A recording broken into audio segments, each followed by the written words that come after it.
शिवसेनेकडून छत्रपती संभाजीनगरमधून संदीपान भुमरेंना उमेदवारी जाहीर। संभाजीनगरमध्ये चंद्रकांत खैरे विरुद्ध संदीपान भुमरेंमध्ये होणार लढत। मुख्यमंत्री बनण्याचं कुणी सांगितलं आधी ते ठरवा, त्यांना वेळ लागला असेल, मला नाही लागलं। उद्धव ठाकरेंच्या दाव्यावरून फडणवीसांचा हल्लाबोल। भाजपला 150 पेक्षा जास्त जागा मिळणार नाहीत। भागलपूरच्या सभेतून भाजपच्या 400 पारच्या नाऱ्यावर राहुल गांधींचा भाजपवर हल्लाबोल। सीएला विरोध करून काँग्रेस 1984च्या दंगलीचा बदला घेतला। राम मंदिरावर बोलून काँग्रेसने आमच्या आस्थेचा अपमान केलाय। सीए आणि राम मंदिरावरून पंतप्रधान मोदींची काँग्रेसवर टीका। इंडिया आघाडी स्वार्थासाठी एकत्र आले, देशाच्या नेतृत्वासाठी इंडिया आघाडीकडे चेहरा नाही। 4 जून नंतर ते एकमेकांचे कपडे फाडतील, मोदींचा इंडिया आघाडीवर हल्लाबोल। काँग्रेस म्हणजे विकासाच्या वाटेतील भिंत। वायनाडमध्ये मतदान झाल्यावर सुरक्षित मतदारसंघ शोधावा लागेल। राहुल वायनाड ही सोडतील, लिहून ठेवा, पंतप्रधानांचा राहुल गांधींवर निशाणा। भिवंडीचे आमदार रईस शेख यांचा समाजवादी पक्षातून राजीनामा। प्रदेशाध्यक्ष अबू आसिम आझमीकडे राजीनामा सुपूर्द। अंतर्गत कुरघोडीच्या राजकारणातून राजीनामा दिल्याची माहिती। वंचितचे उमेदवार भाऊसाहेब आंदळकरांच्या उमेदवारी अर्जावर आक्षेप फेटाळला। शपथपत्रात खोटी माहिती दिल्याचा करण्यात आला होता आरोप। आदित्यला सीएम पदासाठी तयार करतो असं फडणवीस म्हणाले होते। एका इंग्रजी वृत्तपत्राला दिलेल्या मुलाखतीत उद्धव ठाकरेंचा मोठा गौप्यस्फोट।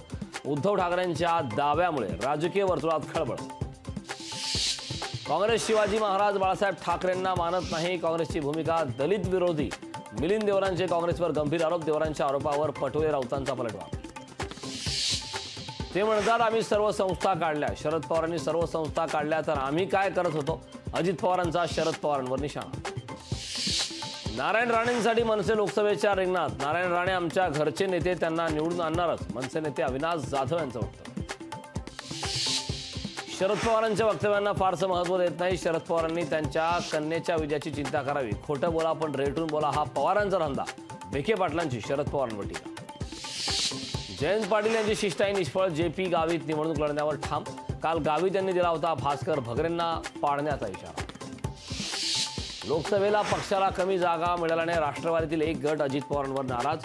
सूत्रांची माहिती, नाशिक लोकसभेबाबत भाजपच्या नेत्यांचा दबाव झुगारता न आल्याने पक्षात कुजबूज। नवनीत राणांकडून राऊतांचा टीन टप्पर म्हणून उल्लेख। अमरावती को इतने हलके में मत लेना, सुनेवरील टीका अमरावतीकर सहन करणार आहेत। नवनीत राणा यांचा संजय राऊतांना इशारा।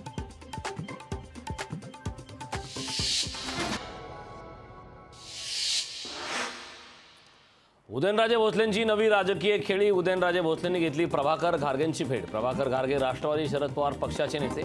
उदयनराजेंच्या भेटीनं राजकीय चर्चांना उधाण।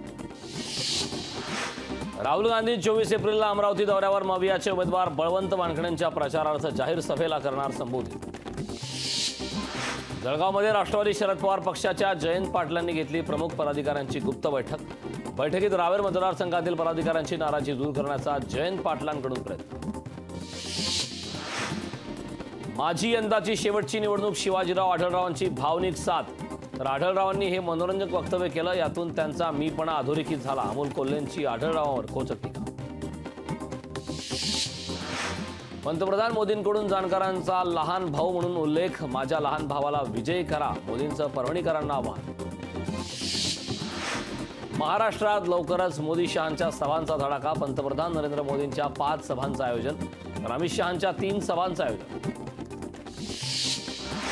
रायगडमध्ये राष्ट्रवादीचा महाविकास आघाडीला मोठा धक्का। काँग्रेसचे मुश्ताक अंतुले करणार राष्ट्रवादीत प्रवेश। 23 किंवा 24 एप्रिलला पक्षप्रवेश करण्याची शक्यता। जालन्यामध्ये काँग्रेसला मोठा धक्का। माजी नगराध्यक्ष केदार कुलकर्णीसह 15 आजी माजी नगरसेवकांचा भाजपात प्रवेश। रावसाहेब दानवेंच्या उपस्थितीत पक्षप्रवेश संपन्न। छत्रपती संभाजीनगर लोकसभेसाठी 85 जणांनी घेतले उमेदवारी अर्ज। संदीपान भुमरे, विनोद पाटील, हर्षवर्धन जाधवांनीही घेतले उमेदवारी अर्ज। वसंत मोरेंकडून पुणे लोकसभा निवडणुकीचा अर्ज दाखल। शक्तीप्रदर्शन टाळत एकटे जात वसंत मोरेंनी दाखल केला उमेदवारी अर्ज। सुरेश बिराजदार यांना विधिमंडळात नेल्याशिवाय स्वस्थ बसणार नाही। अजित पवारांचा सुरेश बिराजदार यांना भर सभेत शब्द। भाजपकडून संजय काकडे यांची नाराजी दूर करण्याचे प्रयत्न। आशिष शेलारांनी भेट घेऊन संजय काकडेंशी केली चर्चा। अजित पवारांचा डमी उमेदवारी अर्ज नामंजूर. निवडणूक आयोगाकडून आज झालेल्या तपासणीचा अर्ज नामंजूर, तर सुनेत्रा पवारांचा अर्ज मंजूर. बसपाच्या उमेदवाराच्या प्रचारार्थ मायावती 22 एप्रिलला परभणीत येण्याची शक्यता. बसपाचे उमेदवार आलमगीर खान यांच्या प्रचारार्थ सभा होण्याची शक्यता. वर्धा लोकसभा मतदारसंघात सभांचा धडाका. पंतप्रधान मोदींच्या सभेनंतर मवियाकडून 2 सभा. उद्धव ठाकरे आणि शरद पवारांची 22 एप्रिलला होणार सभा. सोलापूर जिल्ह्यात जोरदार पावसाला सुरुवात. विजांच्या कडकडाटासह पावसाला सुरुवात. पावसामुळे बसलेलगाव गरोळगी मार्गावरील वाहतूक ठप्प, तर शेती पिकाचं नुकसान.